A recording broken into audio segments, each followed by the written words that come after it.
xolos yerdan ozgina tumshug'ini ko'tarsa, namornik yopilib qoladi, umuman hech narsa yolmaydi. Faqatgina tumshug'ini yana yerga tekkizganda ochiladi, yerdagi o'tlarni yolaydi. Buni afzaliy tomonlari, siz bog'ingizda bemalol bepul hashakdan qo'yingizni semirtirishingiz mumkin. Qo'ydan chiqadigan axlat yana siz mevali daraxtlaringizga o'g'it bo'ladi va qo'y ko'payadi, yana budjetingizga foyda.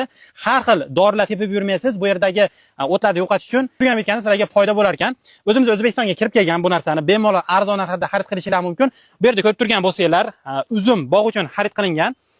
Ko'rayotgan bo'lsanglar, qo'yni tumshug'iga taqib qo'yilgandan keyin qo'yga zarar yetkazmaydi. Buni bu yerdagi lentalari, tasmalari qo'yga zarar yetkazmaydigan qilib yumshoq qilib ishlangan va qo'yni tumshug'idan chiqib ketmaydi.